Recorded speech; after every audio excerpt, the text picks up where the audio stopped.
Hello and welcome to the All 12 Signs video series for the Capricorn Full Moon. This is happening on the 3rd of July 2023 at 11 degrees and 18 minutes of Capricorn. My name's Chloe. I work with card divination, astrology, and I channel energies through my body. As you can see, my hands are moving around right now. This is independent of my conscious thought, drawing in energies from different dimensions to help us heal, help us clear stuck energy, open portals for us to download messages directly to our soul.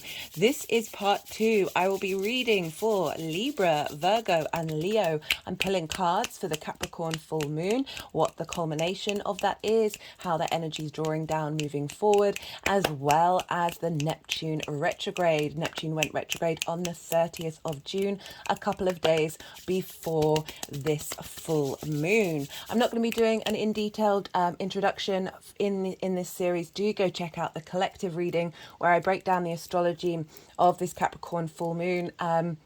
For me, it feels like it's a very significant moon because we're not having a new moon in Capricorn this year. We're having 2 next year as well as 2 full moons. So next year's a big Capricorn energy. And this is sort of setting up the lead up of how we're integrating what we're learning in order to start that big Capricorn energy next year. In these collective readings, I focus with the astrology and the tarot on the inner work because we are the most consistent thing in our lives, rather than love or work or those kind of things. If you wanted a personal reading to touch on those things, do check out my email address in the description box and I will get back to you about the kind of services that I provide.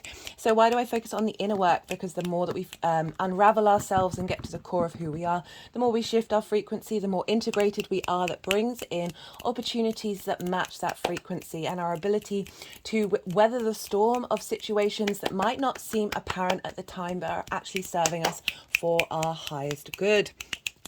I work with the tropical zodiac. This is based on the solstices and equinoxes, and I also apply Hellenistic principles from the Greco-Roman period over 2,000 years ago for the astrology. And what does that mean for you? Well, I work with the whole house system. This is where each sign falls in the whole of a house. If you know your time of birth and therefore your rising sign, this falls in the first house. Check out, this is what each of the signs, the astrology will be linked into how that affects the rising sign. This doesn't invalidate looking at other signs. Look to your sun, your moon, your Saturn for this one. Just look to the sign and where that falls in your chart, the house that it's in, the themes of that house, and apply those themes to the messages that come through. Take what resonates, leave what doesn't. On that note, I want to say thank you to new and returning viewers alike. It means a lot to me that you share your time and your energy with me. I know those things are incredibly precious. I am going to kickstart with Libra. So thank you. Be good to yourselves, be good to those around you, and most importantly, be well until we meet again. Libra rising. How you doing, Libra? As I said in the introduction, those of you just tapping into the Libra energy and it's not your rising sign, look to where Libra falls in your chart, the house that it's in, the themes of that house, and apply those themes to the messages that come through. Take what resonates and leave what doesn't. In general, Capricorn and Libra energy, regardless of whether it's your rising sign, square one another. They are both cardinal energies. And a square is an aspect of Mars. Mars can bring about conflict, drama, frustration, winning at all costs. And if these things do come up around this full moon, they are here to teach you what might have been missed in this past cycle. So we're looking from the new moon that happened in Capricorn just days after the winter solstice last year, 6 months ago. So sort of a culmination of, hey, what you might have missed in order to take forward into the next part of the cycle. Or I often find with full moons, something will come along that will trigger you. So full moons traditionally, this is when we're howling at the moon. This is when police stations, schools, hospitals all get a bit rowdy. Our unconscious space is very loud and very visible during a full moon. And so these things can crop up that you think you've been working on something, and then you find a situation come up and you're like, oh well, why is that happening? I thought I worked on that, I thought I'd let that go.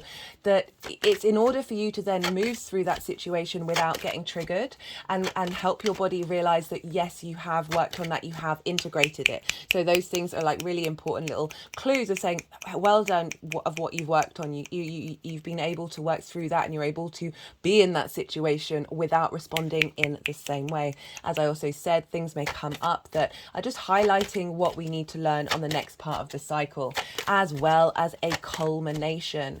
So a big sort of a look at the work that you've done and see that manifest around the full moon. Squares also represent friction. They are a powerful manifestation energy. So we've got this without friction, this universe, this 3D universe that we are in, that we're very consciously aware that we exist in, is sorry, I always get, my mind always goes a little blank whenever the energies start moving the cards around, because it's quite difficult to channel in that way and think and talk at the same time. So do bear with me when that happens. That without friction, the universe wouldn't exist. Movement, the rubbing together of atoms. So powerful manifestation, a culmination, because it's a square and a full moon, a real sort of looking at and saying, hey, this is what you've done, this is what you've been able to achieve, and the cards are already kind of signaling that. So for Libra rising, this is on an angular house. So the 1st, 4th, 7th and 10th are angular houses, and whenever we have transits in these areas of our chart, these are big sort of pivotal points. They have a big impact on the rest of our chart. They tend to show up quite loudly. So for Libra rising, Capricorn for you is in the 4th house. This is your roots, your foundations, your parents, your ancestors, your lineage, the roof over your head, and the things you do in private. The 4th house can often be okay. Let's see which ones wanted to come out for you there.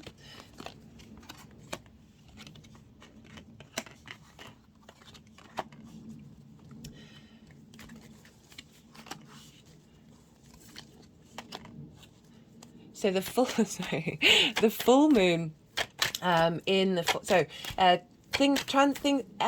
words. The 4th house can represent trauma, and this is because we're dealing with ancestral lineage, ancestral bonds, as well as our parents and our parental figures. And no matter what they do, they're going to have some kind of impact on us that wounds us. It's just part of the process.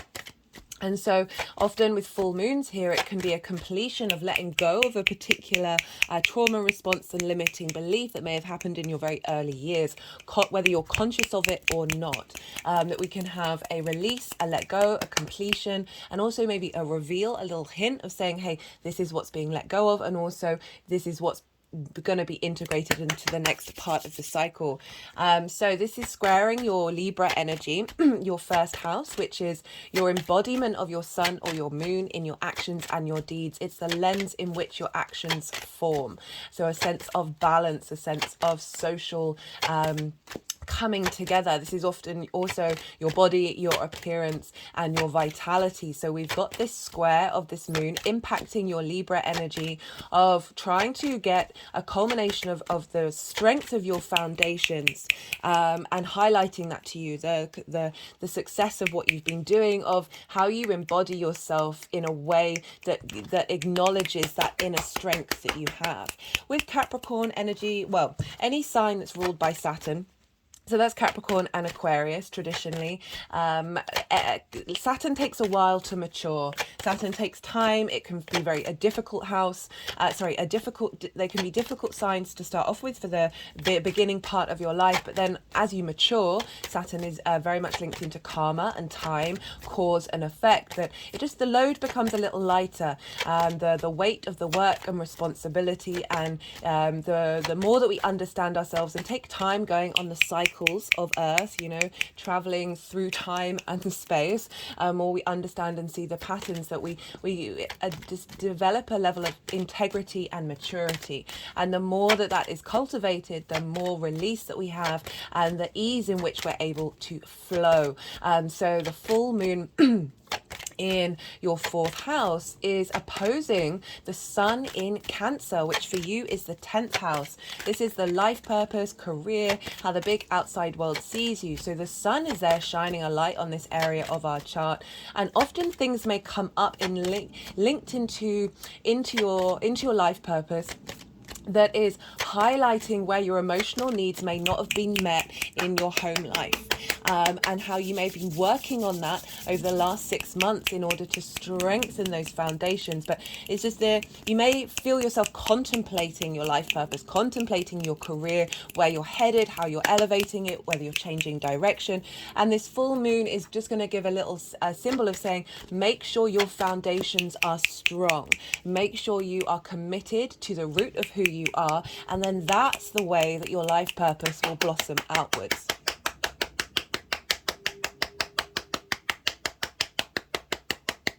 It could be that you're spending time by yourself over this full moon. It's a very intimate part of you. It's hidden. It's the darkest part of the chart. It's at the root, the deepest part of the night of the day that you were born. And we have this.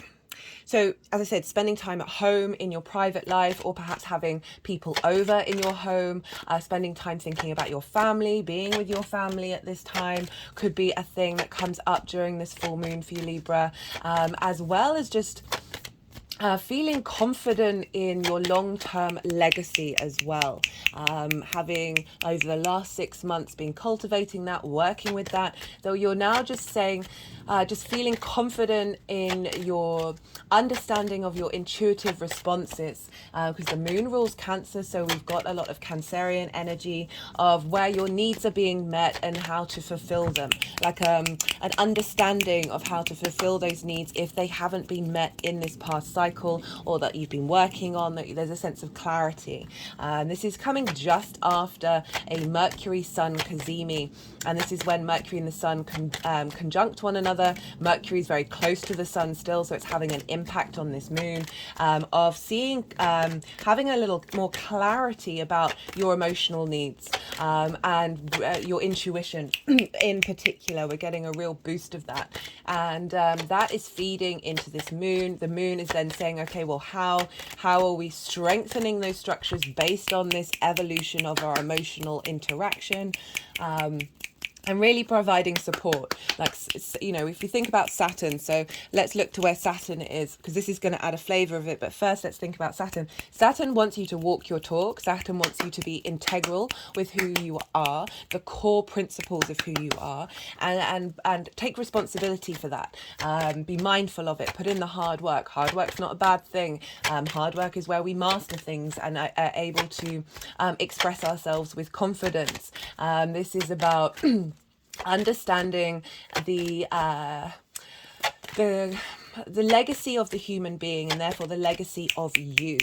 Saturn is very much linked into legacy. Whenever I see it in natal charts, it often plays a vital part in the thing in somebody's life that they are known for, and also that is dear to them, that keeps them afloat, essentially provides the structure. Saturn comes along and breaks down structures that don't work for us, tests the stress points of how strong your foundations are. And Saturn is over in your 6th house of work, health and routine. Check out the Saturn transit in Pisces video for that more long-term transit and how that may be coming up in your life. So over in Pisces, 6th house of work, health and routine. So again, we've got the sun in the 10th house of your life purpose, the moon in the 4th house of your roots and your foundations. And but all this is being flavored by what's going on with Saturn, and how Saturn is helping you understand the commitment that you have around work, the commitment around you're taking care of your body, the habits that you have. There may be some illumination of some habits that aren't serving you in the long term that come up around this, in order for you to find the strength and integrity to be go, okay, no, this isn't working. This has been part of an old cycle. And now the illumination of that, particularly because of the moon, is our unconscious space, the illumination of that, and then moving forward until the next new moon, working with establishing of transmuting that the issues around habits or routines in a way that is productive for you in the long term, because Saturn is there in the 6th, helping you get some responsibility around work, looking at the cause and effect of how work, health and routine all intermingle with one another, and how they all kind of need, like, it's the adult in the room, the 6th house, and Saturn is very much the sort of the grandparent in the room, helping you be able to step up to taking care of yourself in things that might be a little bit more difficult to access. I'm just getting used to this deck. This was charged at a stone circle over the winter solstice, and it's very slippy. I mean, it's brilliant because it means it's not going to get damaged quickly, but I do apologize for the stickiness. Right, so that's where Saturn is. So that's adding a flavor. So that's the first part of what I'm pulling cards for. The second part is Neptune. Neptune has now gone retrograde. It went retrograde on the 30th of June. Neptune is retrograde about 40% of the time. It's in the sky. It's quite a very common thing. Unlike, say, the Venus retrograde, which is happening in Leo, do go check that one out as well. This is a big one for us all. Venus retrogrades the least amount of time. So we've got this retrograde that it's not that it's not a big deal, but it's something that we are familiar with moving with on a regular basis. And the reason why I bring up Venus is because Saturn is in the sign ruled by Jupiter. And so therefore Jupiter is having an impact on Saturn. And Jupiter is over in Taurus, which is ruled by Venus. So Venus is also feeding into what's going on with Jupiter, Saturn, and therefore this full moon. And Venus is over in your 11th house of hopes and dreams, friends, groups and alliances, and is impacting Jupiter. I've done, so you get a bit more clarity of the combination between Jupiter and Saturn right now, because they're sextiling one another. And that I pulled cards for in the summer solstice videos. So go check out the sign that you want to look at for that particular aspect that is also impacting this full moon. And Jupiter's over in your 8th house of the dynamics between you and the outside world, the outside resources, finding wisdom in how you're bringing a sense of harmony, because it's Taurus and it's Venus, and Venus wants to bring harmony, wants to bring self-value as well. So really getting the strength of your value system and how you give and take in relationships, that's impacting then the way that you work and how you apply yourself in work, that's more taking care of you in the long term and not necessarily prioritizing other people's needs and desires. So all of these things are combined. Let's get back to Neptune. Neptune is also in Pisces. So again, work, health and routines. Neptune's been there since 2011, and this is a longer transit. It's going to be there for a couple more years, and then we'll move into Aries with Saturn at the same time. So there's this sense of the magical, the mystical, the boundaryless, everything all at once, all the dimensions, all the frequencies, everything is real and not real at the same time. The ability to tap into the vast creator energy of the universe. It's a very idealistic energy.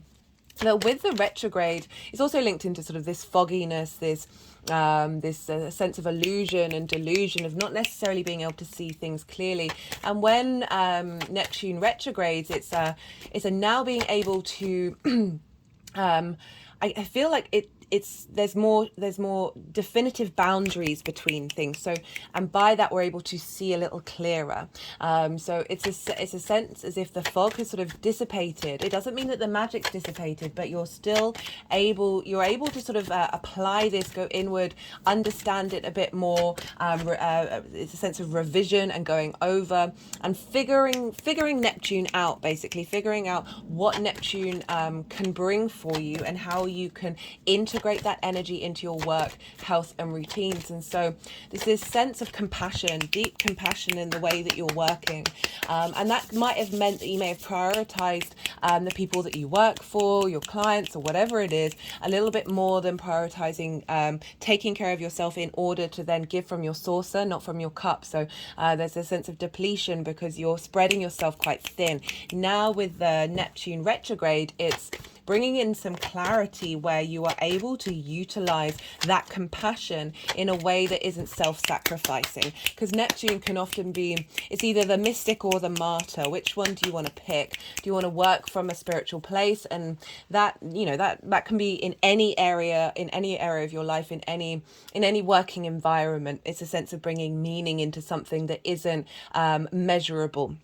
And so it's allowing that compassion and that sense of universal love, but with a bit more boundaries in the way, as I said, so you're not being a martyr to the situation. You're cultivating and refining that part of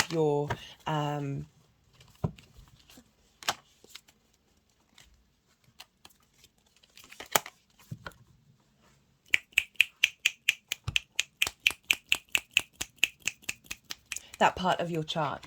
Oh, got two aces. Right, okay, so this is when I'm going to go quiet because the energies are going to be doing stuff with the cards. And we just had a lot of information, so this is a great time to allow that to digest and see what intuitive hits you're getting. You would have felt this full moon. We always feel full moons in the lead up. For me personally, I've got Capricorn in the 6th, and that's meant a lot more focus on work, a lot more focus on sort of tidying things up as well, and reevaluating habits that I have. So that's how that's showing up for me, and I've certainly felt that over the last couple of days. It's been quite loud. So you may have noticed the themes that may have come up, you've already been engaging with. And even if you're watching this after the event, the energy's still there, because we're sort of showing what has been brought together and then how this is going to be filtering into the next part of the cycle. Right, I'm going to be quiet now. So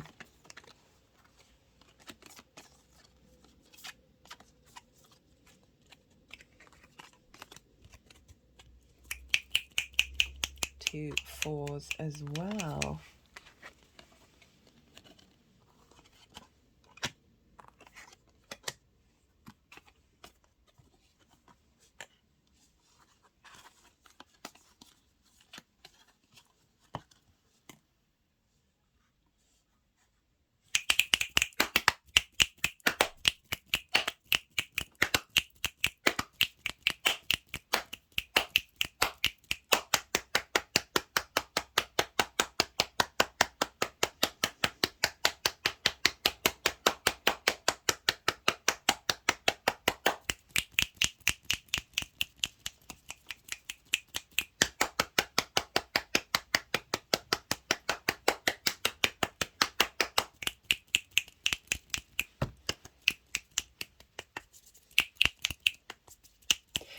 I'm just looking at the chart. I don't often mention this, but because it's obviously respective of where you're where you live in the world and how you're experiencing it.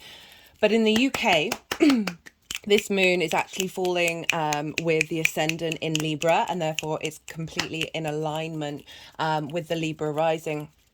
So if you live in the UK, this is going to be, the themes of this are going to be even louder. So wherever you are, wherever you live, if you've got the ability to pull up an astrology chart of the time of the full moon, it will be in different areas of the chart for that collective area.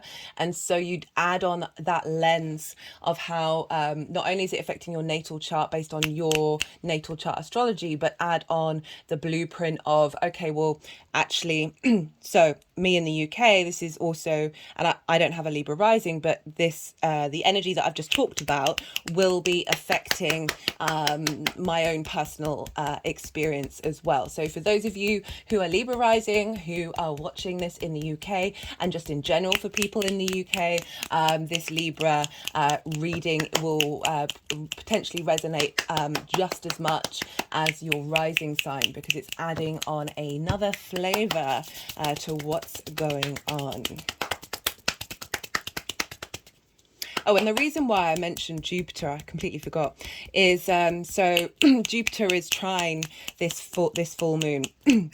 And still sextiling Saturn. Check out the collective reading, and it's also Jupiter's trining the Sun as well, so sextiling the Sun. So we've got a lot of supportive energy, so do check out that collective reading about what's coming through. What are they wanting to do?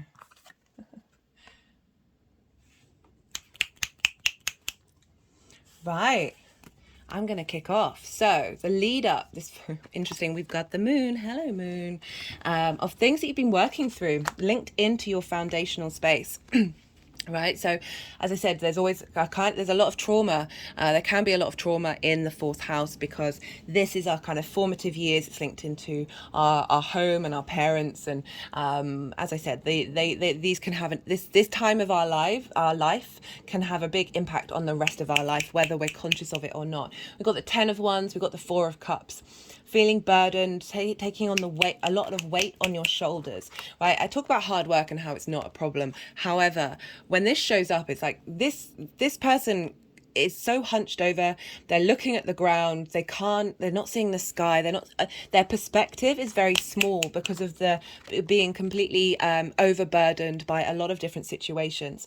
So feeling it's also this is linked into passion and creativity and a drive and motivation. So it feels like that you've had a lot on your shoulders. So let's just take one step away from the trauma aspect that's getting cleared out. But the last 6 months, you've been doing a lot of things, and there's been a lot of different areas of your life that you've had to put a lot of work on. But it's felt quite overwhelming, and that sense of burden. But with this is 10. This is suggesting a completion, and you notice here there's a house that this figure is nearly there. It's the end of the road of this weight on you. With this card, same with the 10 of Swords, whenever these comes up in the fourth house, I mean, just in general, it's very karmic. For me, it's like the idea of you holding the sort of responsibility and the burden of all the ancestors and lineage of their passions and their passions not coming to a manifestation, of not being able to achieve what there is that they want to achieve, or just being constantly in a state of overburden and over exhaustion. So there's a clearing out of that, and also an acknowledgement of you've gone through a cycle that's been a lot of hard work. And so we've also got this with the 4 of Cups. This is comparison is the thief of joy.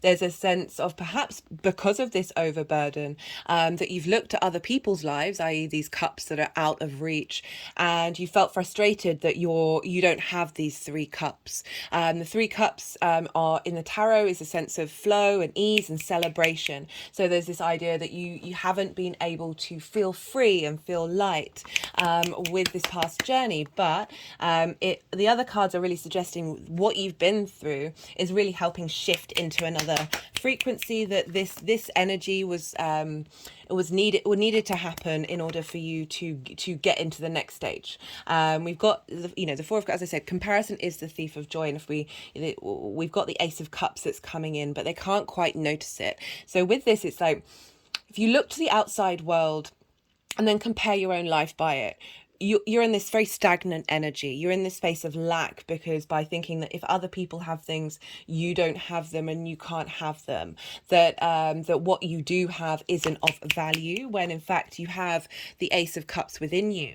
And the Ace of Cups are in the tarot is overflowing. So I go back to that phrase that I just said, give from your saucer, not from your cup. So it's this sense of cultivating this inner state of abundance rather than a state of lack. And when you give from that space, i.e. when you give from the saucer, the overflow, you're giving from a state of abundance. But it means really going inward and really allowing yourself to find the Ace of Cups, to find that love within you. My hands have just gone over my heart chakra. So clearing out, working through these emotions, these feelings, this overwork leading to dissatisfaction, and this can, as I said, linked into trauma or past lives that where they felt like this, but there's not much movement here. There's a sense of frustration and melancholy that it can be very comfortable to sit in it. Look, this guy's sitting down, they're comfortable, they're not, it's an easy emotion to sit in, but it's not helping you expand and explore. And we've got this with the moon. And so very appropriately, the moon's coming up. This is also the Pisces card. So, linking back into the fact that Saturn's there in work, health and routines. These can be overloaded at work or having habits that don't serve you. So sitting in this position, this is a habit that feels good, and we've all been in that space, but it doesn't serve you in the long term. That the moon is coming along, and I mean, I don't get this very often for this card, even though it's a very common way of interpreting it, of the veil being lifted. There's a sense of clearing out of illusions or delusions about situations, shifting the gear from feeling overworked and undervalued or a sense of lack in your life to being able to bring in a sense of celebration, and so we've got the Four of Wands, which is why I said this hard work is showing up as a positive thing, even though it may have been difficult, because the Four of Wands is linked into the harvest, and the harvest takes a while to get there. You've got to put in the work, you've got to put in the time, and then at the end of it you can celebrate the hard work that you've done, the achievement, and it's with another four. So we've got this this sense of structure and stability with four, and the Four of Swords is about rest. So rather than the overburden, I just three fours. Oh, I did not clock that. So three fours. So there's a real sense of fourth house. Whoa. Okay, this sense of a structure, a foundation that's coming in, where this is where you feel held. So rather than that anxiety of comparing and feeling lack, this is you feel held and you're able to rest and contemplate and be at peace with yourself. With this full moon, is bringing in this sense of clarity by being at rest and appreciating the work that you've done, and also real shift and difference from the overburden and the sense of lack to the celebration and feeling held and at peace. Love this. So we have for how this energy of this full moon is moving forward. So we've got the Temperance card. This is acknowledging the work that you've done, the alchemy that you've done. So Temperance is all about all the different parts of who you are. You've been spending time refining them, perfecting them. It's also implying that now with this illumination that's coming with the full moon, you're going to be able to enjoy the process of getting to know this new expression of self, and how then the spending time cultivating it. It's not a sense of hard work, it's not a sense of burden, but enjoying the journey of creating your own magic. So you see here the water is flowing upright into the cup. It's this sense of breaking out of the norms of what is known, because it's going against the known laws of physics, but it's breaking out of a structure. This is, for me, this The death card, temperance and judgment, follow a theme. So the death is of letting go. You've let go of a structure, the tradition, that which is known, and you're exploring the possibilities of the magic of the divine in yourself, in the foundations of who you are, having gone through this process. It's coming with the Page of Wands. So we've had the 10 of Wands, and now we've got the Page of Wands, where there's vitality, there's passion, there's drive, there's motivation. So there's also a sense of travel as well. So for some of you, it might be an opportunity to leave the home and go on a journey, whether that's moving home or moving to or going on an extended holiday, or whatever it is for you. That there's a sense of it will be reigniting your passion. If you're not moving, this is still a reignition of passion, of drive, of creativity after being so overwhelmed. Love this. Crowning this energy for how this is cultivating moving forward, we've got the 9 of Pentacles. Libra, I think you got this in the last reading and the one before. Love this for you because the nodes are shifting into your sign. So this is a really great sign from the universe that a lot of you, the collective Libra, is already working on that nodal shift, but like preempting it before it's moving into.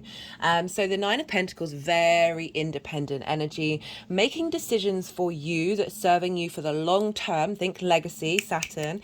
And this is for the long term in order to get yourself to a space of abundance. It doesn't have to be chatting to birds in the garden, whatever that looks for you, but you are making decisions that are serving you in the long term. This is not a selfish thing to do. If we look at the roots, this is about, and the foundations of you, the home life of perhaps more independent home life, or whether you're living by yourself or you're with other people, you being able to express yourself independently, that's strengthening your foundations, that's strengthening your home life, where you're feeling confident being able to express your individuality. Remember, this is squaring your Libra energy, that is in alignment. Remember, this also, the sun is also in Cancer, your life purpose of bringing the clarity of where you want to be headed into your foundation. So the cards really back up what came up at the beginning. So this is Neptune. This is, I like this for Neptune. I like this for Neptune in the 6th house as well. So 2 aces and the Queen of Cups, and the Knight of Wands.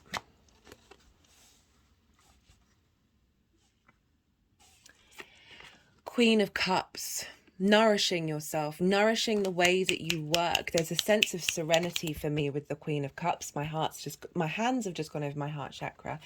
This is implying taking time to nourish your intuition when it comes to the way that you work.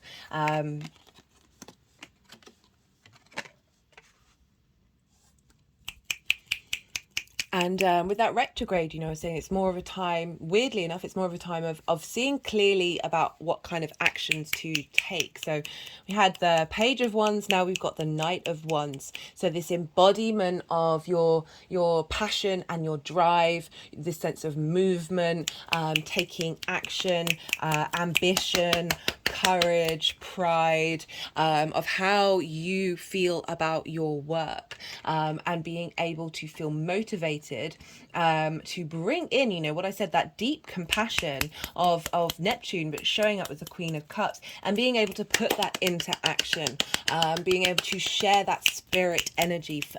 Wands are linked into spirit, that spark of life, that connection to the universe, that there's this ability to put into action that creative, intuitive serenity. We've got this with the Ace of Pentacles and the Ace of Wands. So this is saying this is a big renewal in how you work, how you take care of your habits, how you look after your routine. We've got Pentacles, we've got Wands, so we've got the 3D realm with motivation and drive.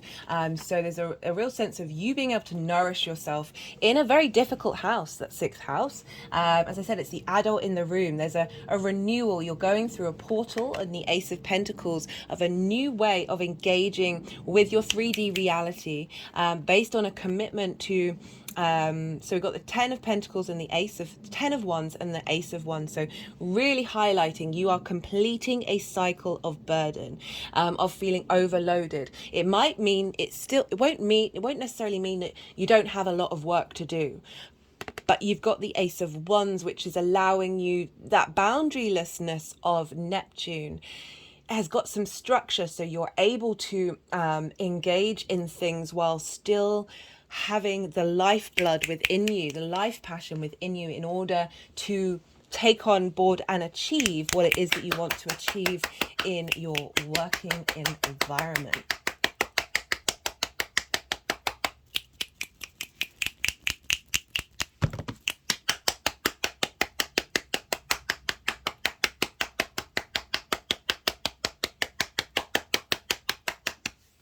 Okay, let's pull some clarification cards.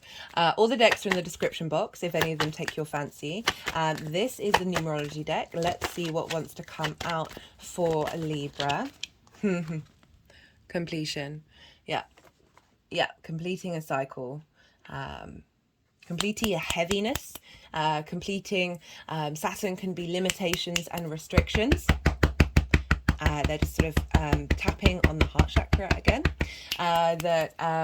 Because Saturn is in Pisces, this is the first moon in a Saturn ruled sign, where Saturn is in Pisces. So Pisces is ruled by Jupiter and also has the exaltation of Venus. So the two benefics, Venus and Jupiter, the two planets that want to affirm and create harmony and love, they're very supportive, are affecting Saturn, which can be a little cold, a little distant, can bring up problems that feel insurmountable. And so we're shifting the weight and the restrictions and limitations and the coolness of Saturn in the fourth that may have come from a sense of I forgot to say authority. So having a Saturn sign in the fourth house can mean that a parental figure may have had a sense of authority over you, and this is highlighting, and that may have blocked your ability to take care of your health, take care of your routines, take care of your work, and really dedicate yourself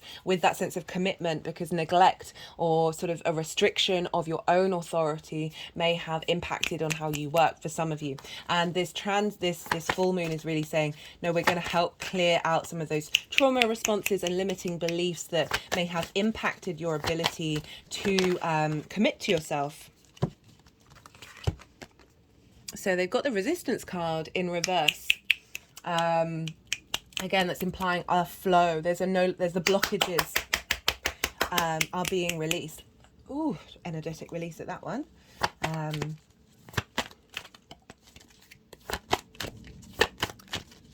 Right. Let's see what else wanted to come out. Just cut the deck and got the full card: Voyager, Journey, Progress, Pathways. So they're wanting to focus on the progress that you've made in order to get you to this space of embarking on a new journey with those stronger roots and foundations. Feeling more stable in yourself, more confident in who you are.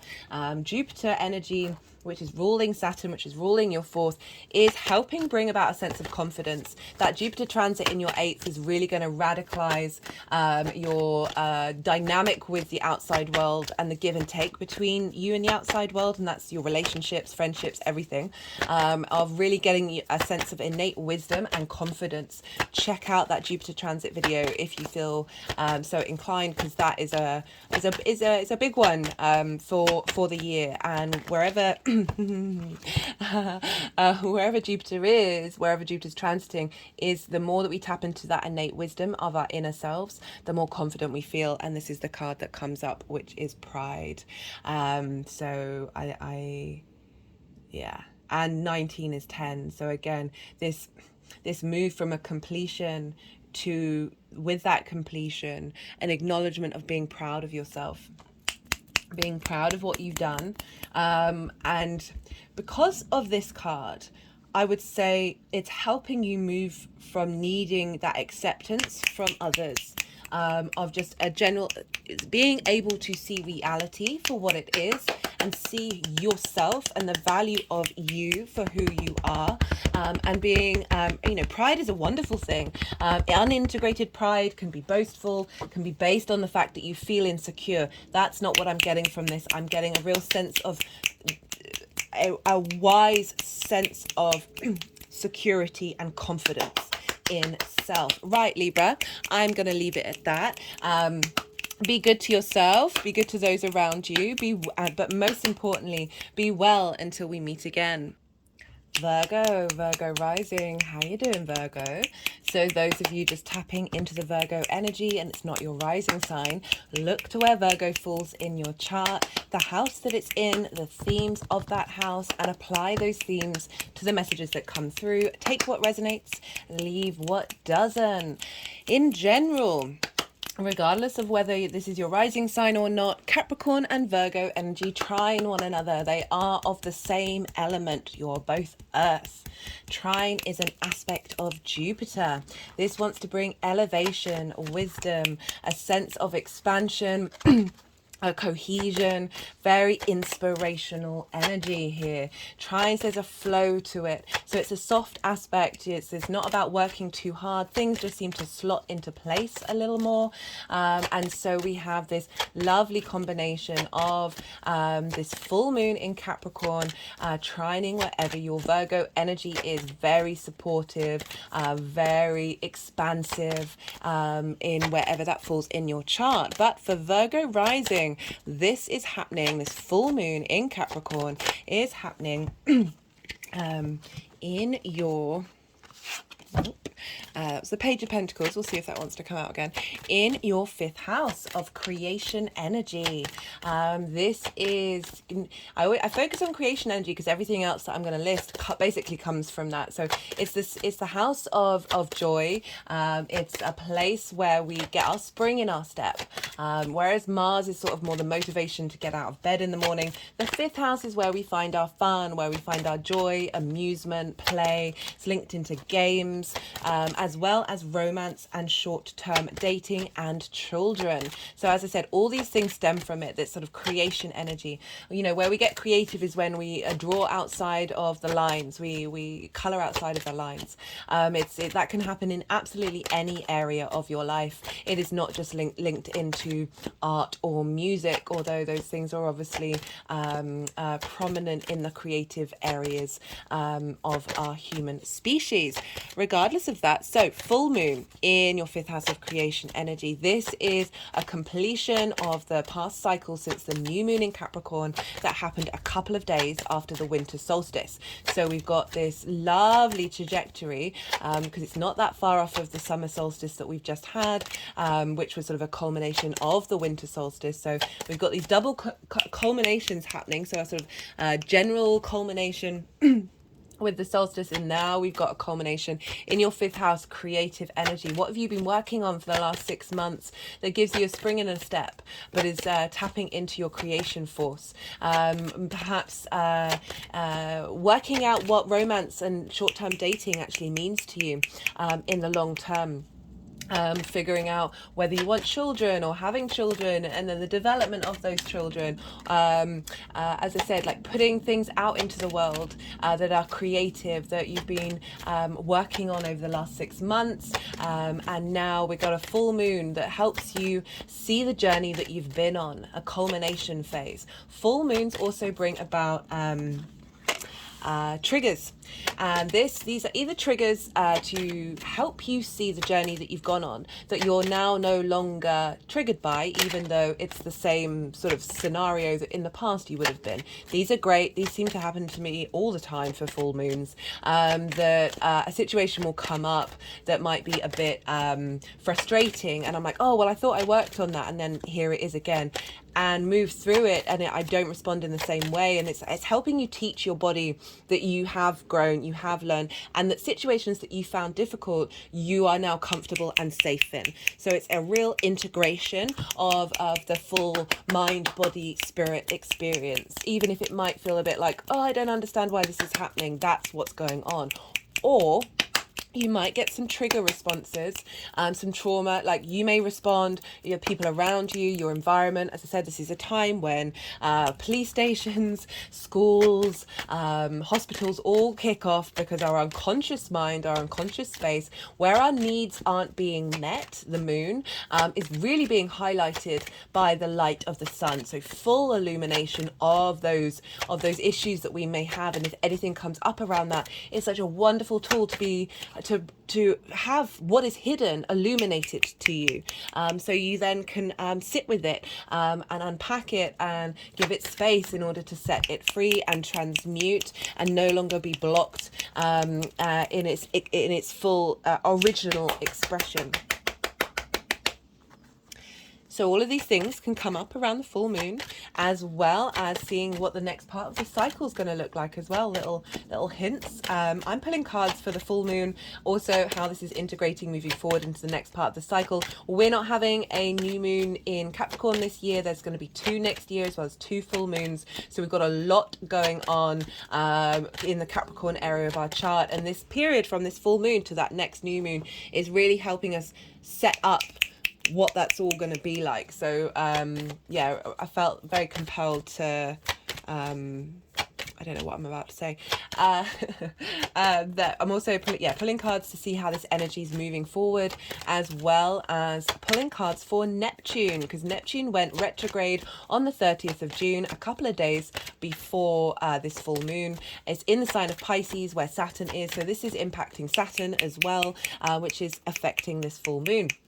And I won't be doing a Neptune transit. I wanted to pull some cards for everybody. There's also another aspect that was really major in this full moon, that between Jupiter and Saturn. I break down that more in the collective reading, but I also pull cards in general for the Jupiter-Saturn sextile, which is the first aspect that they've made since the conjunction in Aquarius and the winter solstice 2020. So I pulled cards for that in the summer solstice video, so go check that out, because that's another longer term transit that is also being this full moon is being influenced by.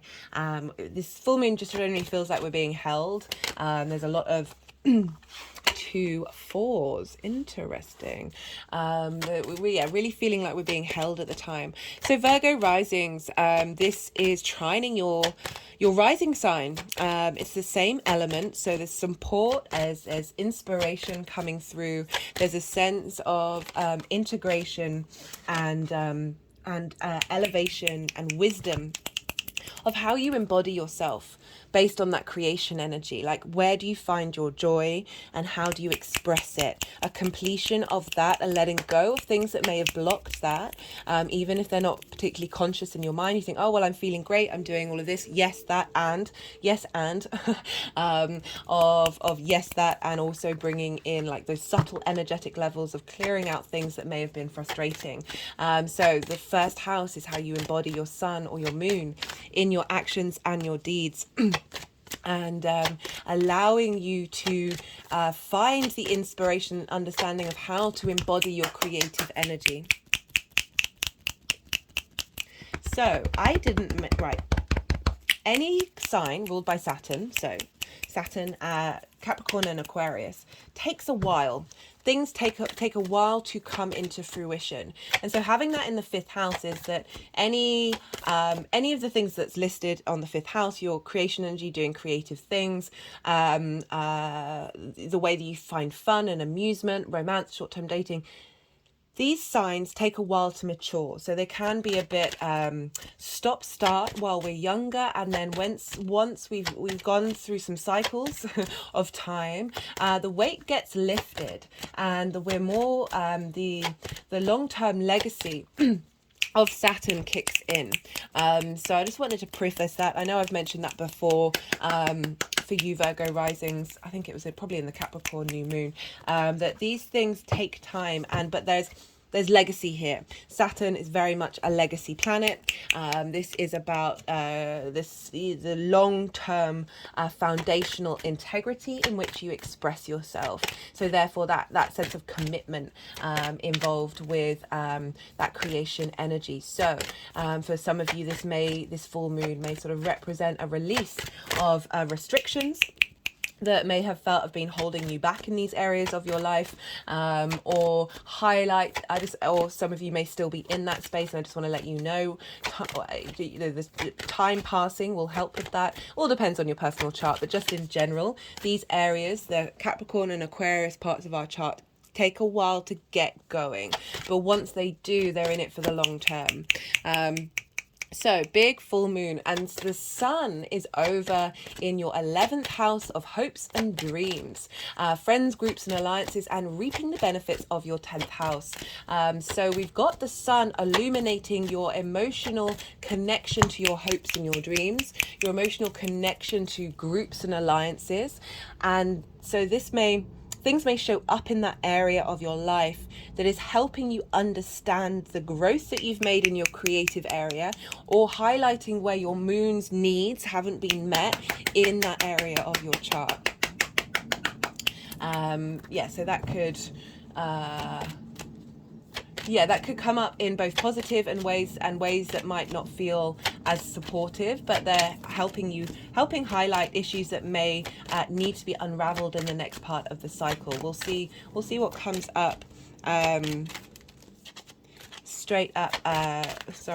We'll see what comes up with the cards, but definitely that polarity you often see wherever the sun is in a full moon give a clue of helping you understand how you've grown and progressed. So that might be a hope and a dream that you had in the past that pops up that you've moved on from, or a way that you the pain that you may have felt around hopes and dreams not manifesting popping up, and you realizing you're not connecting to that emotion. Friends or groups, situations where you might have spent a lot of time in, you're seeing that the priorities are in a different space, as well as really positive things of seeing your hopes and dreams have a sense of manifestation, bringing in a sense of completion of what you've been working on over the last 6 months, as well as a sense of understanding how you need to be nourished in groups, and the sun reflecting that back to you.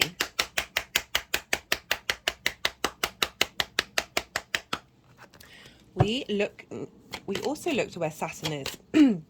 Because what's going on with Saturn is impacting this moon, and Saturn for you is over in the 7th house, the house of intimate relationships. This is friendships, romantic relationships, business partners, one-to-one clients. So we've got Saturn moving through there. If you haven't checked out the Saturn transit video, I recommend it. This is a long-term transit. So Saturn is there. Saturn moving through the 7th is about understanding the foundations in which you interact, or the importance of one-to-one relationships. So what do you truly want from those relationships? How do you want them to show up? And also finding your own authority within that. And so Saturn being in the 7th, affecting your creative energy. I'm just gonna have to pause because the wind is blowing, and shut the back door. Apologies for that, Virgo, but it did make me think of that door slamming so loudly, of closing the door on old dynamics that may have impacted your creative energy. A completion of, maybe you've been working on this since the winter solstice, and now it's sort of a realization and understanding that you've achieved so much over the last 6 months that is helping your long-term legacy of what truly matters to you, and finding balance in the way that you express your authority. For some of you, this may be, if we're looking at the romantic side of it, and as much as I don't like to bring this up in collective readings because not everybody's looking for this, but we're dealing with the 5th and the 7th house here. So it could be that there's a culmination in a relationship that you've been in with romance that is highlighting the commitment that you have to one another. That could very much be a thing that comes up for some of you.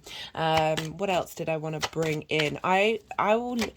So Saturn's in Jupiter's sign. And Jupiter is over in Taurus, which again is another earth sign for you. So you've got Jupiter trining your Virgo energy, trining this full moon, and sextiling Saturn. So Jupiter, ninth house, is the house of perspectives, your ideals, your morals, your principles, your sense of spirituality, religion. However, it's just engaging with ideas that are sort of bigger than the small details, sort of the bigger picture, and how you map yourself out in the world. So Jupiter is making a sextile to Saturn. I apologize if I've already said this. My brain does memory dump a lot of stuff that I've done in a summer solstice video. I pulled cards for the Jupiter Saturn sextile, which is the first aspect that they've made since their conjunction in Aquarius in the winter solstice of 2020. So it's a big aspect. It's going to be affecting us in the long term, and it's showing up in this full moon as well. So if you want to go check that out to see what's coming up in sort of for the next year with that energy, please do so, because Jupiter over in the ninth is helping you understand the wisdom of understanding who you are in the world, feeling confident in that, and how that is impacting the way that you engage one-to-one with people, what sort of relationships you're now drawing towards you, what are you letting go of, and that is all feeding into this full moon of really allowing the wisdom of this, what's revealed over this full moon, to be integrated into the long term.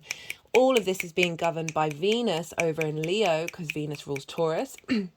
Venus is about to retrograde. Actually, no, I think it's, the 22nd of July. She's in shadow phase right now. I've also done a transit video for that one, so check it out. So Venus is affecting Jupiter, and so therefore that energy is affecting Saturn, which is affecting the full moon. And we've got this this Venus moving through the 12th for you, Virgo rising, is helping unravel and bring harmony to limiting beliefs and trauma responses, as well as bring in the magic, a reassessment of value, a change of how you work with that energy. And so that is helping you be more confident in your creative energy, the trickle down effect. And being able to emotionally be strong in your hopes and your dreams, because Venus is in Leo, which is ruled by the sun. So we've got this feedback loop between all of these signs for this full moon. Look to where your Saturn is as well, because that will bring up a theme, a layer for you on a personal level of how this full moon is going to be showing up for you in your life. Also, I'm going to be pulling cards for Neptune retrograde. So Neptune went retrograde on the 30th of June, just before this full moon, and is in the same sign as Saturn. And so Neptune is retrograde 40% of its journey. So this happens quite a lot. There's a sense of a clearing. Neptune can be linked into the boundlessness, the boundarylessness, the delusion and illusion, the sense of fog. But it's also very mystical, very magical. Everything all at once, all the dimensions, all the frequencies, existing and not existing, and everything in between. That's tapping into the creation energy of the universe. And now it's going retrograde. So that strength of so rather than say being outward, it's now coming inward, where we can, but it's being contained within us. So there is a sense of boundary, of a boundary in the expanse, and of being able to bring that Neptunian magic inward, internally, and be able to and revise and revisit what that means to us and how we embody it internally. And so again, that is in your 7th house along with Saturn, helping, Neptune moving through the 7th can there's a sense of idealism with Neptune. So when an expectation of what relationships are, as well as finding really magical relationships from the outside world. Now it's more that the relationship you have with yourself going inward, of really seeing the magic within. And they're just sort of tapping over the heart chakra.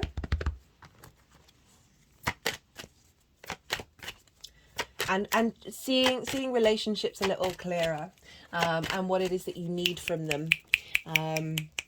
And I love this with Saturn. They're both retrograde, so there's a real inner sense of structure and openness, which I talk a lot about in the Gemini new moon, which collective reading, which I am going to probably recommend for a very long time. I felt like that really helped bring in the understanding of the paradoxes of the universe, and how the more that we work with that, the more we understand it as much as we possibly can, because obviously paradoxes are by very nature are a bit of a mind I'm going to swear, a messing of the mind that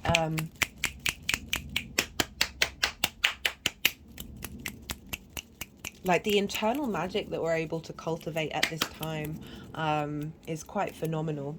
My hands have sort of gone around the solar plexus. Just had an energetic release.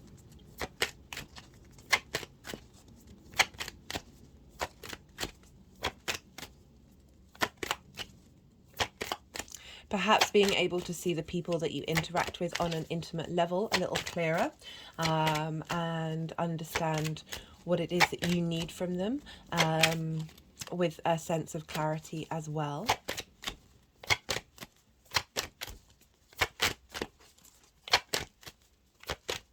What else to say? I just feel like there's some more cards that want to come out, but I'm kind of at the... Okay, let's talk about the opposition. So Saturn opposes oh, that's so funny, because that sort of came out just now and I put it back. I should have said. So Saturn and Neptune are opposing your Virgo energy, and this is helping you navigate how you express yourself in one-to-one relationships. When we have oppositions, again, it's very similar to a full moon, where we've got two celestial bodies opposing one another. They are the other side of the coin, and this is always highlighting different areas of our chart. So the first house is how you embody your sun or your moon, the way in which you embody yourself, and it's you, whereas the seventh house is other. So with these retrogrades, perhaps it might be that relationships aren't as open, you aren't connecting in the same way as if these planets were direct, but it's doing so in order for you to contemplate yourself in relation to other people, and making sure that these are in balance. That sometimes, and by being in balance, I mean sometimes we can prioritize other people more than ourselves, or prioritize ourselves more than other people. In order to get that back into balance, you need to prioritize the other thing to find that happy medium. So that may, it may show up for you in very different areas, in different ways, depending on what kind of dynamic that you're working with in your life. That this is a time of introspection. This is a time of contemplating this this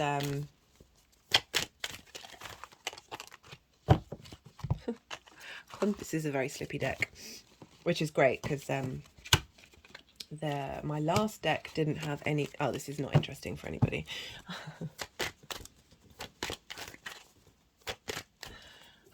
I wonder if that's a point, like, of sometimes we don't need to speak, or sometimes we don't need to share our experiences, that they are a personal journey, and that's just as valid as this desire for connection, this tribal space that we have. Again, it's prioritizing that it's highlighting the individual and the collective. We're going to be working with that a lot. With the Aries Libra axis nodal shift. Right, this is when I go quiet, because the energies are going to move the cards around. They're going to put them into different piles. You just had a lot of information. This is a time to absorb and allow it to settle in, see what intuitive hits you get come through, and I will come back and start talking when the energies have done what they've needed to do.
Okay. So, for the full moon, this sense of acknowledgement of the journey that you've been on. We've got 2 fours, powerful security, strength of power. So a culmination of everything that you've been working on. And we've got the 4 of Pentacles, 4 of Wands. This is very much your internal power, your internal creative energy you've been cultivating. You've sort of been being mindful. And I say, so this card traditionally is like holding on to something too tight and not being able to let it go. I rarely get that. What I am getting from it is holding on, cultivating that internal. So my hands have now just gone over, they're sort of like that in the way that this figure is over the sacral chakra where we hold our creation energy. There's a real sense of, as I said, cultivating that inner power that you have within you to be able to be creative, to have that life force. You know, with these we've got this is Pentacles, earth energy, this is work, the 3D realm. We've got Pentacles here and here. You know, the power and strength. This is actually the pentagram. This is linked into the Venus cycle, and so it's Venus wants us to feel good in the 3D realm, but she also wants harmony and peace, right? So the power of tapping into Venus retrogrades are probably some of the most impactful retrogrades of all the planets. And so the power of that, the power of the Venus cycle underneath the feet chakras, over the heart chakra and on the crown chakra, that you've really been becoming sovereign of your creation energy. We've also got the 4 of Wands. This is celebration. I always think of Saturn with this card because I link it into the harvest. The harvest takes time to get going, but at the end of it, you're able to celebrate. So one of the phrases with Capricorn is often work hard, play hard.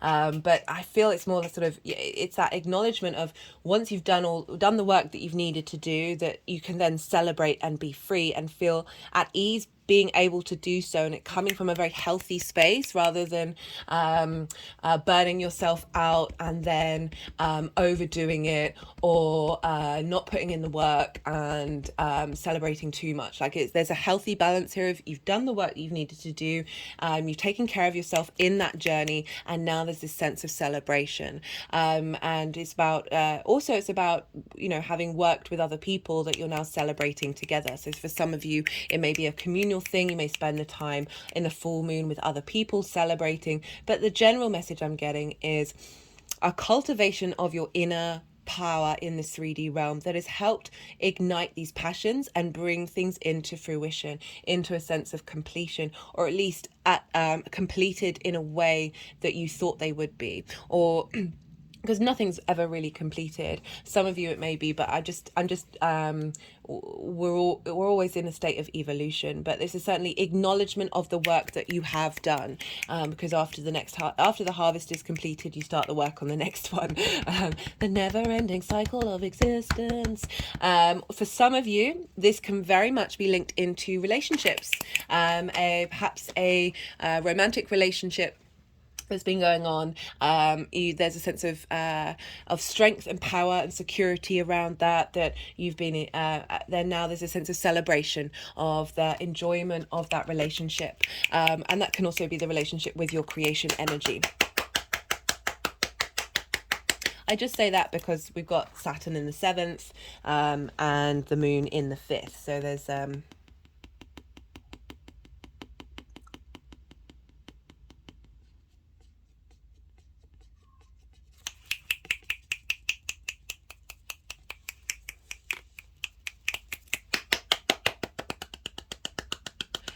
okay, they were just kind of focusing on the Tower, and I was thinking of security, that you're feeling secure in yourself, that there's a confidence, having, put in the work. You are able to see the reality of a situation, and you're feeling good about yourself. My hands have just gone over my heart chakra, so I love that. Doubly love this for how this energy is moving forward. They just wanted one card, Page of Wands, right? Moving after that cultivation of it, of maybe new opportunities coming in, as well as feeling.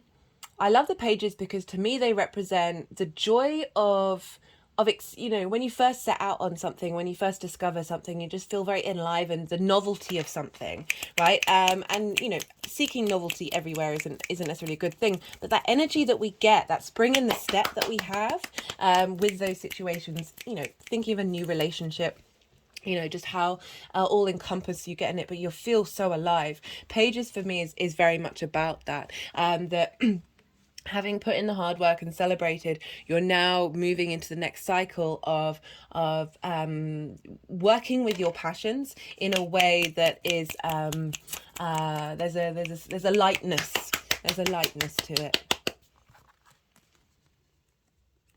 Okay, for Neptune, we have the 8 of Swords and the Death card, implying that this retrograde is helping you unblock limiting beliefs.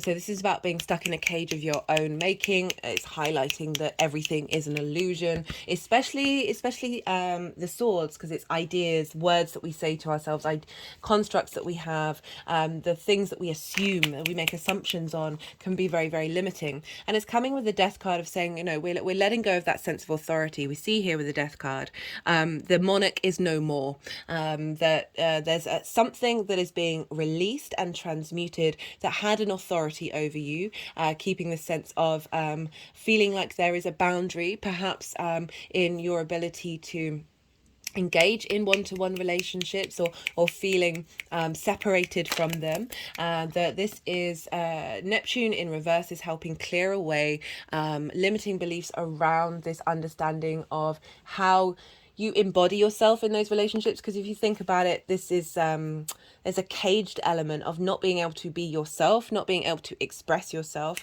in those dynamics, that the Death card is coming along and saying we're letting go of those things in order to think differently. So the 7 of Swords is coloring outside the lines. This is about thinking in a way that isn't traditional to solve a problem. So breaking the norms of how you've normally engaged with these things. This figure is stealing swords from the opponent's side in order to stop the war.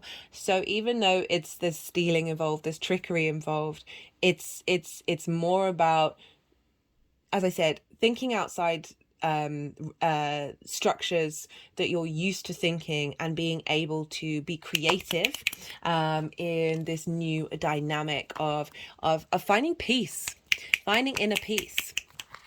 And we've got this with the 10 of Cups. I mean, this is everything's coming true. Everything's great. I mean, I struggle with the 9 and 10 of Cups because it's kind of like those are some big guns, aren't they? That may not necessarily apply to everybody in every way, but this is a with those 10 cups in the rainbow, the chakras are light refracted. When they're all in balance, there's this sense of enlightenment. There's this sense of at least being at peace with oneself, at ease with the environment that you're in on an emotional level. So for some of you, it may be a relationship comes into your life that fulfills the construct of a this is the stereotypical family and home, whatever that means for you figuratively, that something may come into your life with this Neptune retrograde that helps take you to that point. But at the very fundamental of feeling like that is your being, regardless of whether this is showing up or not. Right. I'm going to pull some clarification cards to see what wants to come through for you, Virgo.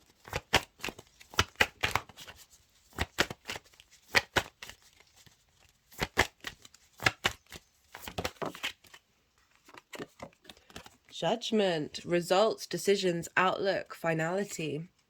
It's focusing on the word decisions. Judgment is also about resurrection of every part of you, the frequency raising up. I feel with the decisions, so opportunities may come your way and you're going to be able to make the right decisions in order to keep this very playful energy in the way that you engage with your creative energy.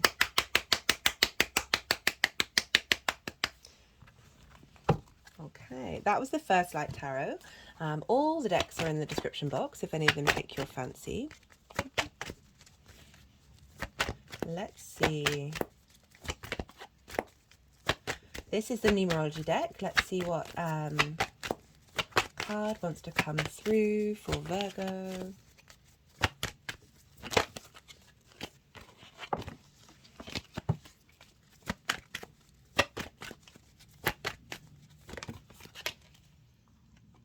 We've got intuition.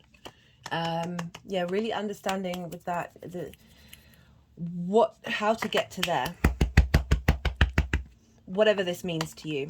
Again, this moving out of something that's blocked that, clearing that out, being able to tap into your intuition in a way that helps really align you to your soul. So this sense of completion, this sense of wholeness can come in, regardless of whether that's with a relationship or not. Again, 7th house can be business, one-to-one partners, one-to-one clients, close friends, as well as romantic relationships. Right, Virgo, I'm going to leave it at that. If anything resonated, don't forget to hit the like button. This is a growing channel, so any interaction really helps push the algorithm out there. It's very much appreciated.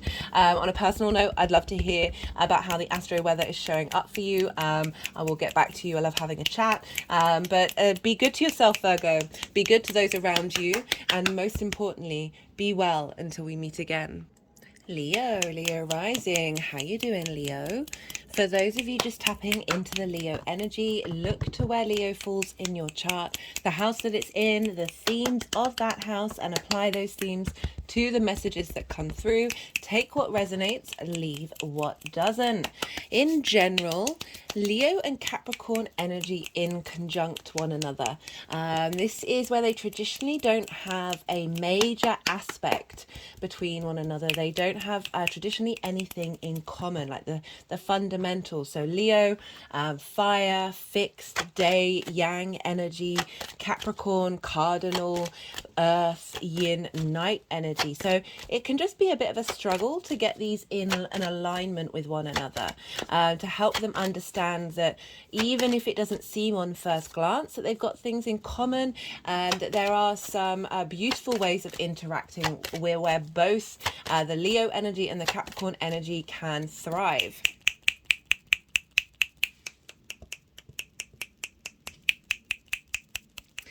And the way I look at the in conjunct is like, hopping on one leg, patting your head and moving your hand around in a circle on your belly. I don't know if any of you did that as a kid. It was certainly a theme when I was younger. It can be really difficult to do. Human beings struggle to multitask, especially when they're coming from different directions. And that's kind of the inconjunct energy. It can be a bit frustrating. It can be a bit cross wires. It can be difficult to get going. But once you master it, lots of magic really comes in. This is where the sort of maverick outside thinking, this bringing together of different modalities in order to create something unique. So I say this just so you can be mindful of why it might feel a bit frustrating, and spend time contemplating how it shows up in your life, of how to interact that heart fixed fire energy, and how to instigate that into long-term legacy. Yeah, perhaps if we, yeah, anyway. So for Leo risings, this is happening, this full moon in Capricorn. It's a completion of where we've been since the winter, essentially since the winter solstice, because the new moon in Capricorn was a couple of days after that. A completion of everything that you've been working on over the last 6 months in this area of your chart. And for Leo rising, this is in your house of work, health and routines. This is the adult in the room of the houses. This can be difficult to do, which is why it's an inconjunct, right? These are things that we need to do, but we don't necessarily have the motivation to do them in the way that would actually facilitate us in the long term. Again, the adult in the room. Often, you know, through neglect, we can not prioritize long-term thinking over short-term gains with this house. However, having Saturn rule this sign, Saturn, the signs that Saturn rules are Capricorn and Aquarius, and wherever these fall in your chart, that was the 8 of Wands. We'll see if that wants to come out again. I just wanted to put that back. Wherever Saturn is in your chart, very funnily, because I'm about to talk about how the Saturn ruled signs take a while to mature.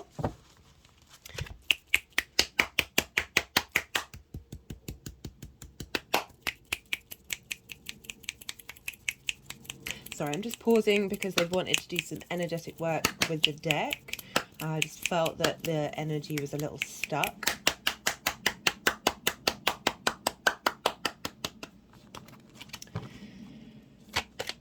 Right, so Capricorn and Aquarius areas of our lives, they can take a while to get going. There can be frustrations and limitations in the lead up to this, and they can just take a little while to mature. And once you do hit that spot, then it just becomes a little lighter. For some of you, you might be going through that very early part of your life where this just feels a little out of reach or a little bit difficult. And I mean, I guess it all depends. I mean, it's usually after the Saturn return. It's usually around the ages are like early 30s that this shifts. So it all depends on where you're at in your life cycle, but the Saturn signs can take a while to get going. And the reason why I stress this is because some of you might be feeling frustration around these areas of your chart, and this is just part of the cycles of astrology. This is one of the themes in which we have to grapple with. So Saturn represents legacy, commitment, integrity, responsibility, as well as limitations, restrictions, and frustrations. Your foundations, the walking your talk, essentially, is what Saturn wants us to do.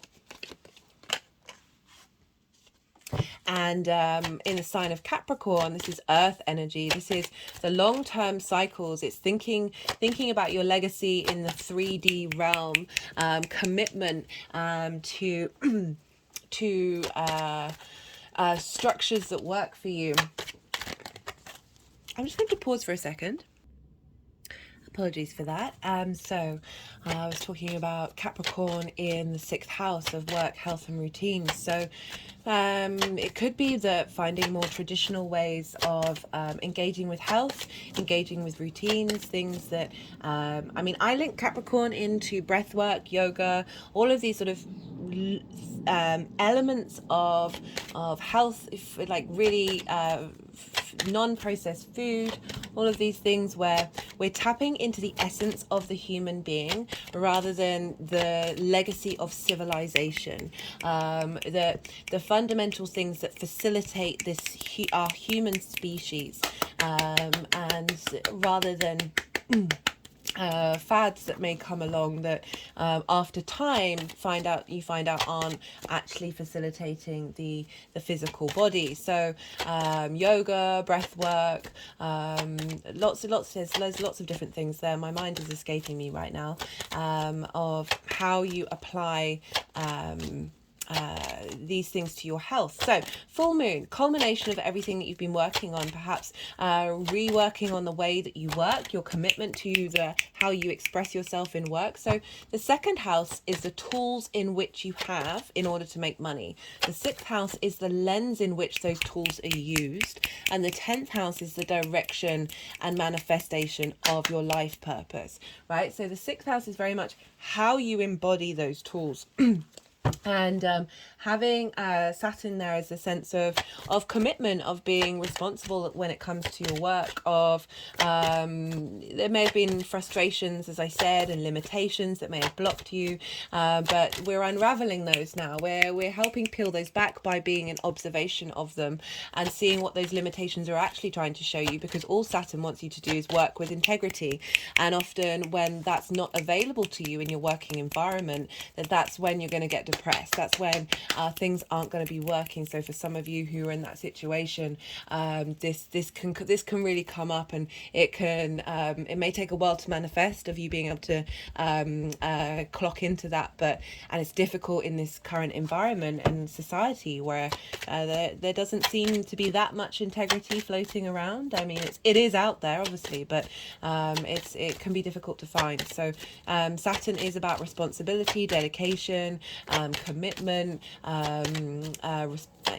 really being able to walk your talk, and the more that we're able to do that, the more Saturn, and therefore Capricorn, opens up and allows us to enjoy this sense of longevity that you have with your work. So the last 6 months, really prioritizing and looking at how you've been working, what the methods and mode in which you've been working. Is it facilitating your health as well as your routines? A culmination, perhaps highlighting routines that you have or that haven't been put into practice. As I said, full moons can bring about as I said, a culmination of where you've been and what you're doing, as well as highlighting that which you have been able to release. So it can bring up trigger responses that you think you've worked on, and then you're like, well, why is this happening? And you'll then move into that situation and you no longer respond in the same way. And this is letting your body know that you've grown and you've evolved, you've released that. Sometimes the body needs that that sense of feeling safe in a situation that would previously have caused it upset, and in order to go, okay, no, we've changed, we've grown.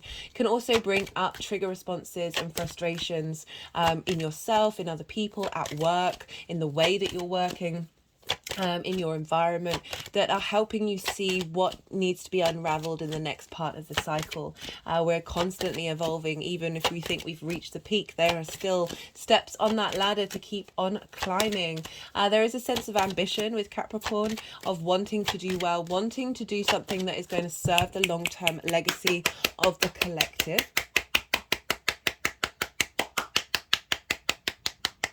It's not about the immediate gratification. It is about the long-term structures. So what else did I want to say? Yeah, so because we've got the sun over in Cancer,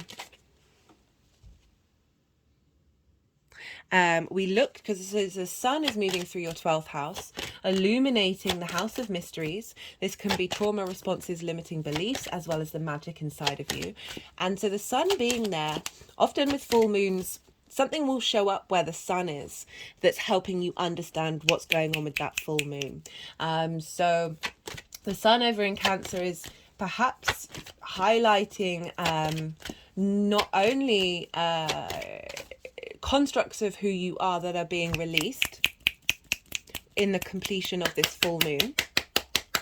So an energetic release, as well as magics that you may have missed in your embodiment of self, because underneath all the trauma responses and limiting beliefs of the 12th house is the magic of your soul. And the more that we unpack that and integrate the 12th house, the more that's able to express itself.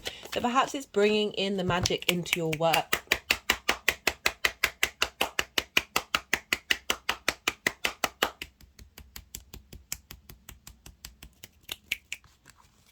A completion of a particular cycle that you've been on over the last 6 months that may have impacted how you work and how you engage in your taking care of yourself. And you know, the 12th house is a difficult house. It can be about loss and grief and, you know, wanting to spend time by yourself. There can be depression here. So, you know, the sun moving through there gives illumination to this area, helping be able to see that which is hidden clearly in order to sit with it. So there may be things that have been blocking your ability to be the adult in the room of the 6th house for yourself. And really be able to be strong, stand strong in that. We've got a lot of support with this moon.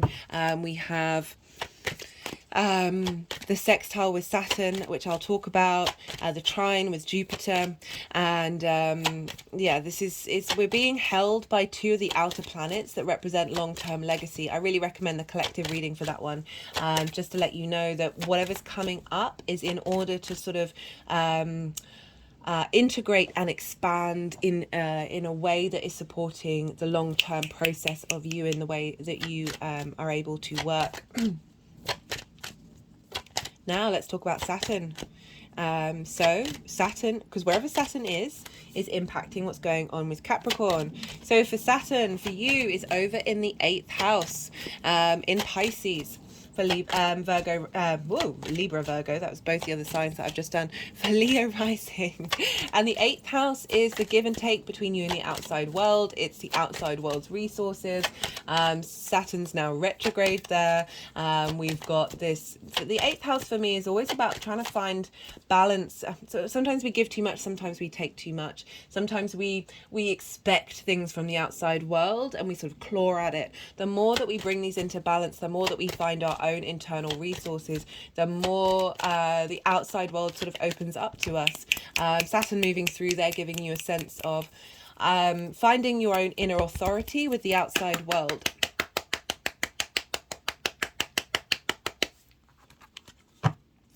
Also establishing strong structures in the give and take between you and the outside world. This is about inheritance, cosmic inheritance. It's kind of sort of, if we think about money, the money side of it, this is bigger money. This is transformation as well.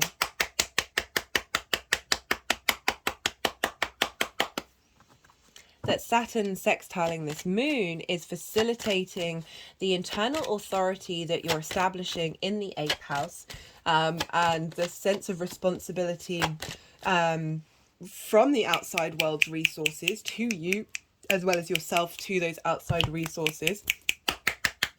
Feeding into that full moon of what support you may or may not be getting from the outside world that is facilitating how you work. You getting into harmony with the long-term strength of your ability to work with the dynamic with the outside world, and have that be represented in the way that you work, and a sense of seeing your legacy of how you express that work.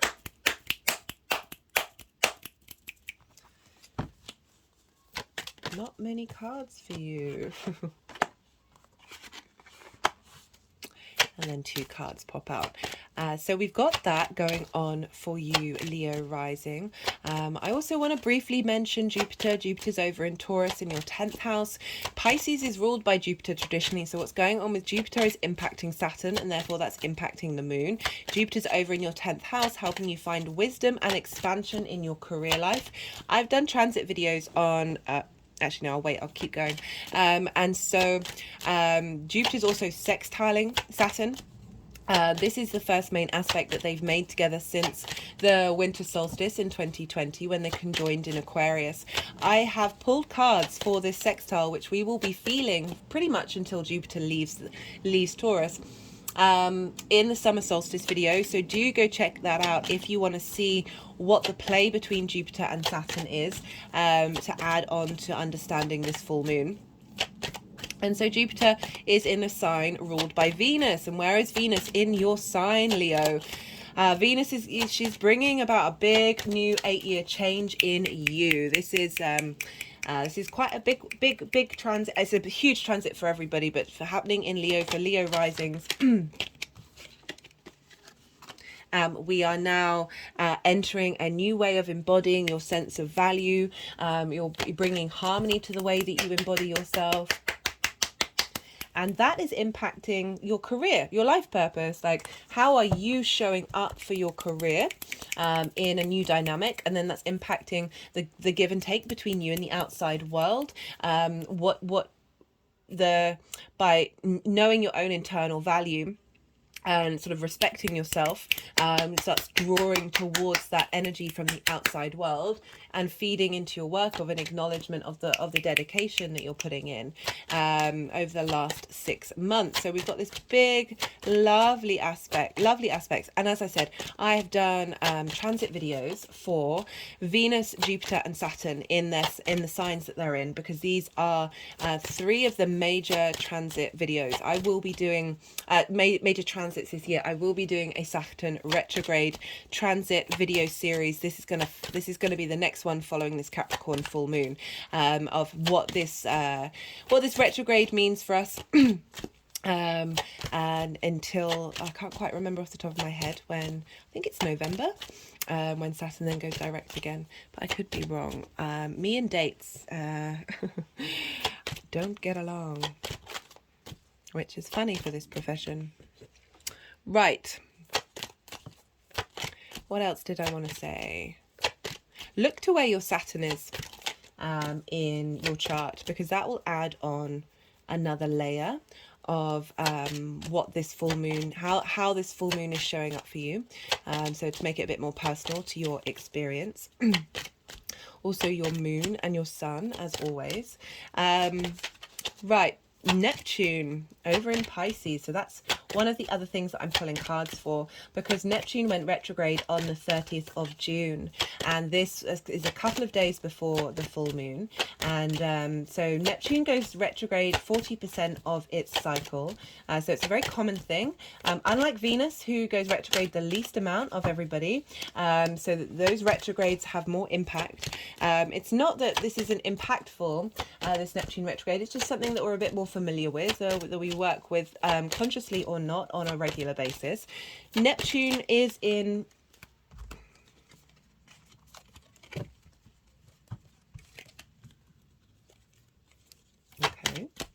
I didn't want those cards.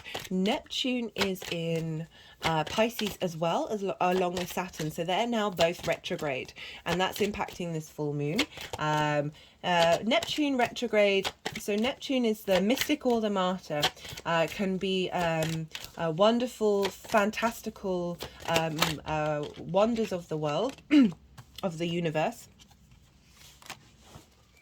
as well as the martyr, the delusion, the illusion. There's fog linked around Neptune.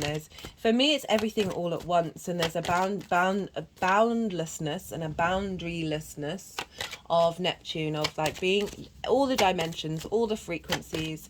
Like you can tap into the vast creation energy of the creator of the universe. So there's a sense of the quantum field here, and that can be a little overwhelming, that energy. So that's where it can feel very that sense of fog, because there's just so much overstimulation. And now with the retrograde, it's going inward. It's an inward experience. So there's the container of your body that's helping give a sense of structure to the magic. And so there's a little more clarity with Neptune going retrograde, that you're able to see what might have been a fantasy and see perhaps a little bit more of how it relates to you on a personal level, that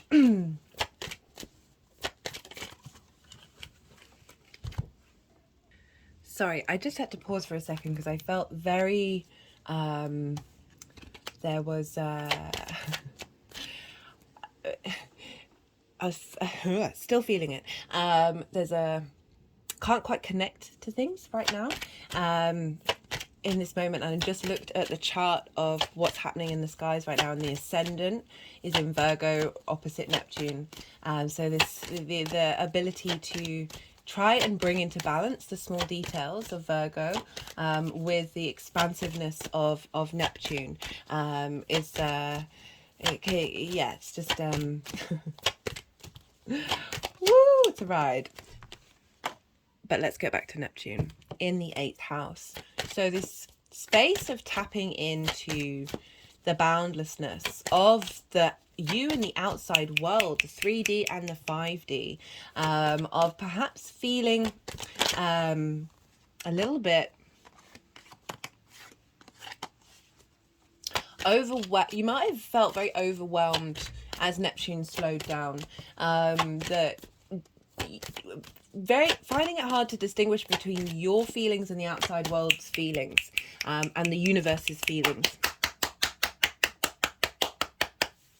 Like kind of like walking through the ocean, like this as if it's heavy around you, and but it's all encompassing, and you can't see the ends. You can't see the end of it, and this retrograde is helping clear that up, helping find a little more structure in that connection with the outside world, perhaps seeing the reality of your ability to share the magic with the outside world on a personal level, or someone coming along who embodies that Neptune energy, that helps bring in a sense of you, of acknowledging the value that you have to give to the outside world, because we've got it here with Saturn, which is all about helping you find your authority, you find your ability to be integral with the outside world in the way that you express yourself through your life purpose, because I'm thinking about Jupiter over in Taurus, that this is being impacted there by how you embody yourself with Venus in Leo. Again, all of this energy is intertwined. I'm trying to make it a little more simple, but it's very hard when you realize just the nuances of all of it, that it can get a bit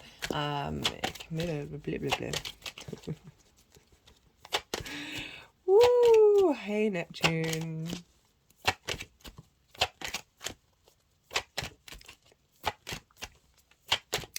I'm just wondering if that's a thing of an inner clarity that might not be visible on the outside. We'll see what comes up in the cards. Just realized that Ascendant is also currently trine Pluto. It's wild doing these readings and then checking in what the astrology is and seeing just how different sometimes they are. Sometimes they're just the same, but right. What else?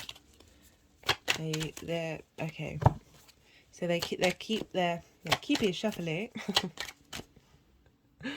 Excuse me, Leo. I really do apologize for what's going on right now. It's an experience. It's a ride. Just gotta roll with it and see what magic comes out of it. So that's kind of everything that I wanted to say. Other things may crop up, but you just had a load of information. Now's the time to get some intuitive hits about how this is showing up for you in your life, and allowing time to digest all of that. Because hello, let's see.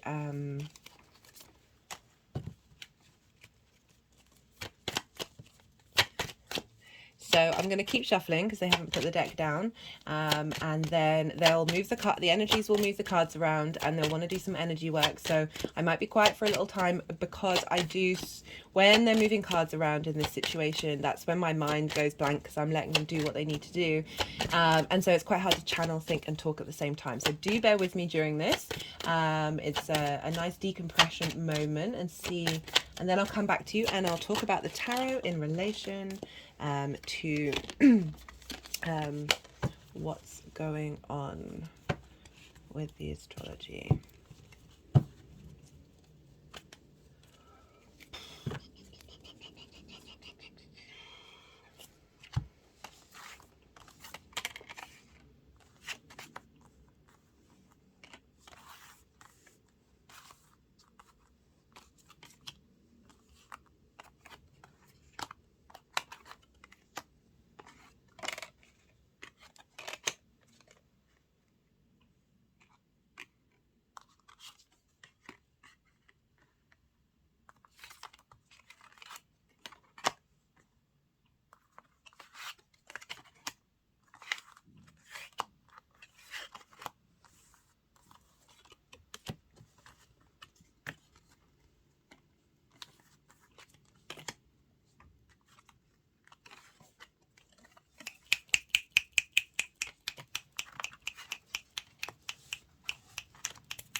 Okay, so we've got for the full moon, we've got the Nine of Swords, the Hermit, and the Star. So they're wanting to put the Nine of Swords behind the Hermit.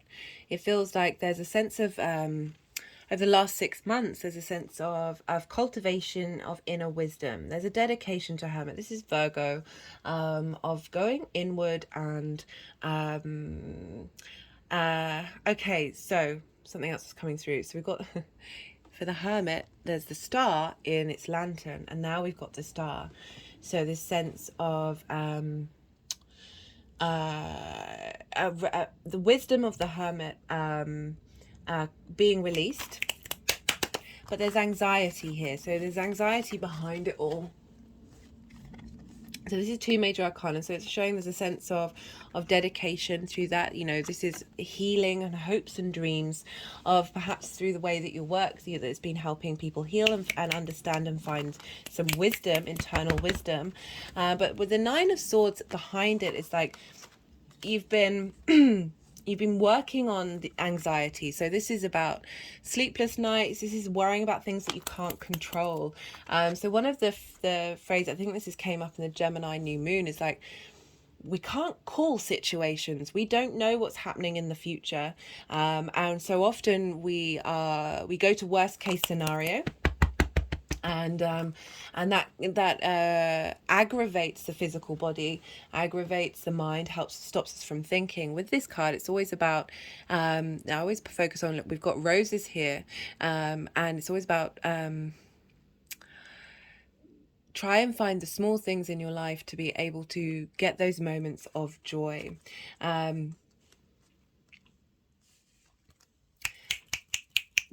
So it feels like there's been work is happening, that you've been really trying to cultivate the way that you work that is authentically you, because the Star card, she is unclothed. She is free of masks. Through deep healing and understanding, she's able to express herself fully, with the galactic and earth energy that is able to then bring about the hopes and dreams of your soul. So it's really, it's saying that, but there's this underlying anxiety that's there, you know, which is understandable with work. It's a very prominent issue with that house. So for the energies of the full moon moving forward, we've got the 5 of Pentacles and the 7 of Pentacles in reverse. So this is saying what's happened here, this completion of this full moon, is releasing this idea of scarcity, this idea of not being supported.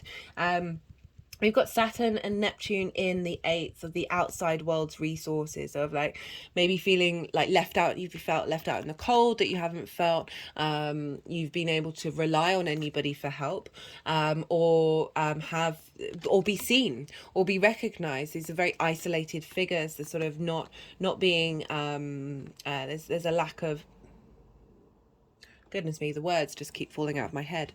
There's a lack of integration with the 5 of Pentacles, but it's in reverse. So it's saying this is getting this is getting cleared out, as well as removing the inner blockages of this sense of scarcity. We've also got the 7 of Pentacles, and this is implying the beginning of a journey of like cultivating, of everything that you've been doing, that you might not necessarily seen the results. That in reverse is like now the results are coming through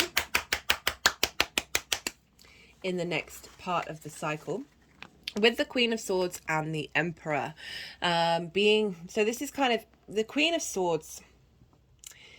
She's gone through some stuff, like she's been in the wars, and it's making me think of that 9 of Swords, of how anxiety, even though it's things we can't control, there is always some validity there, based on past experiences, that the Queen of Swords is able to cultivate her inner truth, having gone through the ringer, having faced difficulties. If you noticed, her head is above the clouds. She's able to see clearly, and there's a bird above her head, implying higher perspective, that there's a nourishment of being able to cultivate and express that higher perspective, with the Emperor, of the King of Kings, wisdom or inner autonomy, being able to be in command and confident, and not feel it, not, you know, very far away from these energies. It's saying like you what you've been working on and establishing, that inner wisdom and being able to express it, is helping you get to a place of clarity, and nurturing the way that you think in your mind, and how you then apply it into work with a sense of very grounded authority. There's a confidence there with the Emperor. There's wisdom, of being in your own power. So with the Neptune,